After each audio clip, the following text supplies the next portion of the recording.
So we just moved in here in the middle of February, around the 14th or 15th. It's now the beginning of June. Um, all the grass, this was just nothing but complete dirt. They had just started doing some of the landscaping, but we've done everything since then. I'm gonna do a quick garden tour. Start with the wildflowers. We got just a basic bag of cheap wildflower seeds from the big box stores, and it was on sale. It was last year's. It was expired, so it was 50% off, and just took a whole small bag and threw it all over this really hard dirt. All of our dirt is the decomposing granite, which is really tough dirt, and I was wanting to get more organic material in it, so just on a whim we did it, and it's actually been amazing. All these wildflowers have come out very nice. It's been a very good mistake almost, but it's been great. Then we have our strawberries that we took from our other place. Most of them are new now. We learned a lot with strawberries in the last few months of they can make the dirt toxic in a way. So they're at that 3 to 4 year mark, and they really started having problems. We did really good for the first 3 years, and then we had a bunch of trouble, and we learned that they could make the dirt toxic, especially when they're just in containers. So we changed out a lot of dirt and started propagating them, and they've come along quite well. More of the strawberries. Here's one of our oldest dragon fruits. It's been a struggle the whole time, but it's finally doing really good and growing.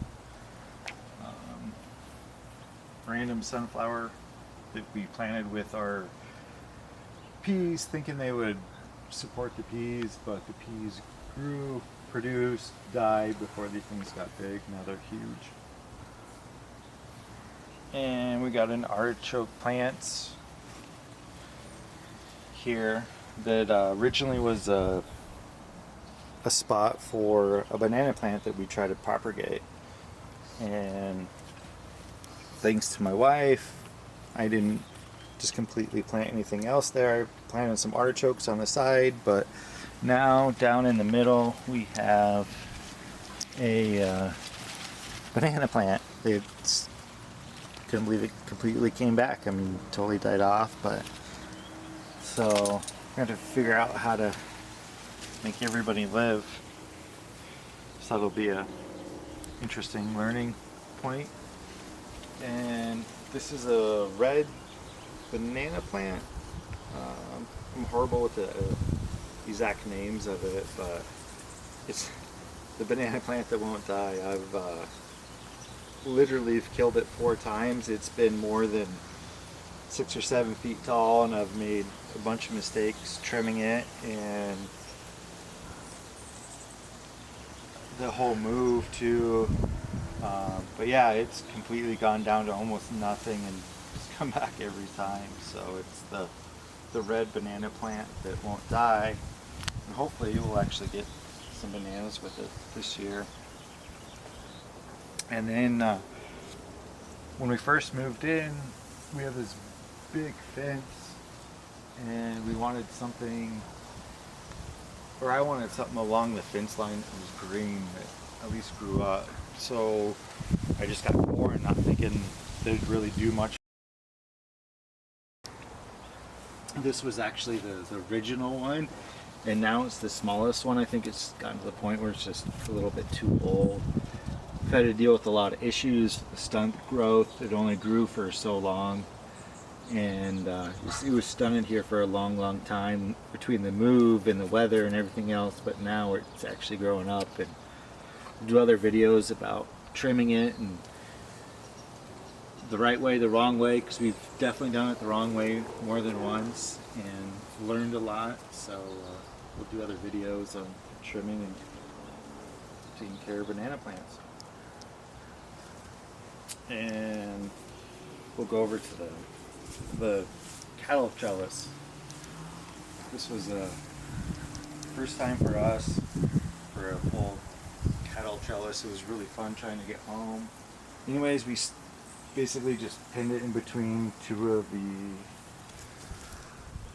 garden beds that I made, and it's actually worked out extremely well. We have all the pickles on one side, cucumbers, the lettuce, which we're trying to succession plant and go through different varieties of lettuce so we constantly have them. And the watermelons, we've tried multiple times to do different watermelons. It's never worked. So I completely overplanted.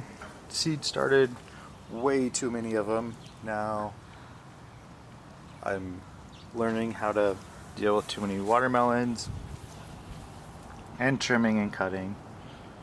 But that is the watermelons. And then we have our onions in here that's done extremely well.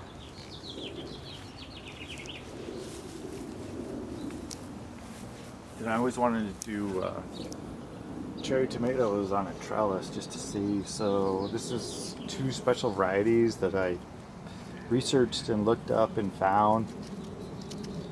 You see how they do. One thing that we try to do every year is buy different tomato plants and see which ones work for us and don't work.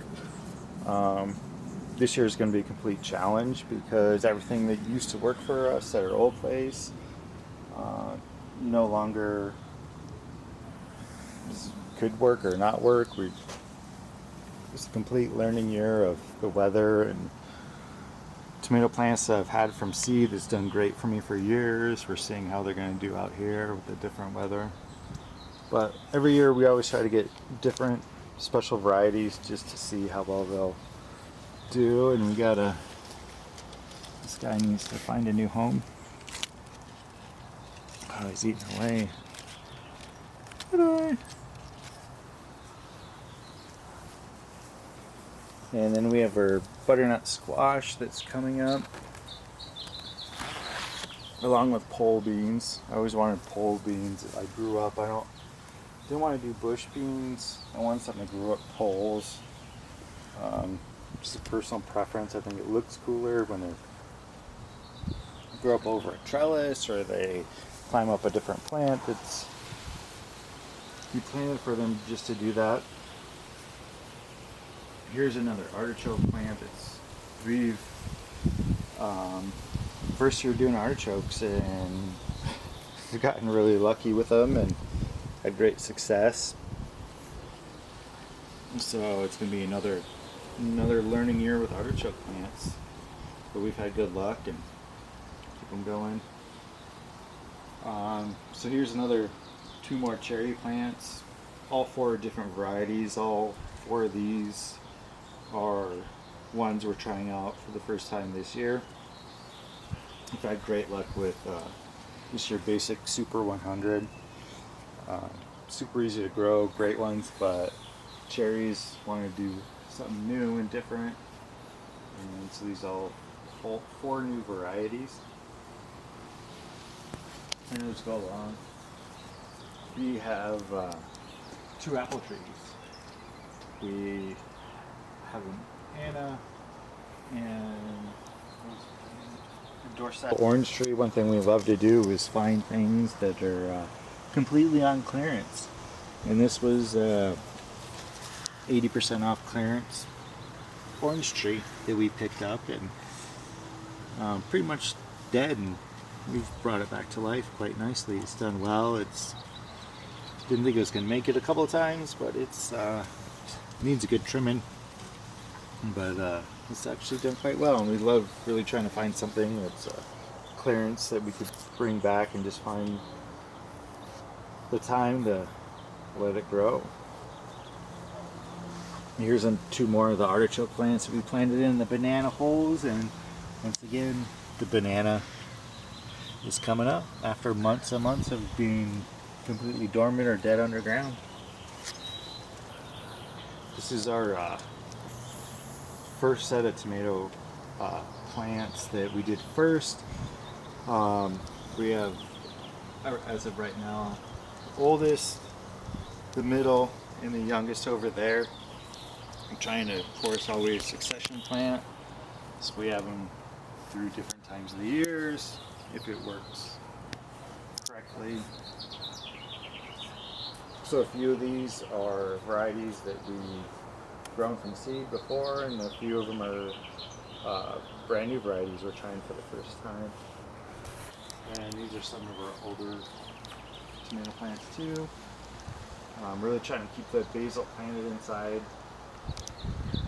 with a taste. And then the marigolds on the outside, they're finally catching up. We really struggled with our dirt and moving things around, so our quality of dirt, we'll have a whole video on that and how we struggled, failed, and it's ultimately going to work. So that'll be another one we'll eventually do. And then we have our best banana plant. This is one that we propagated from the original one.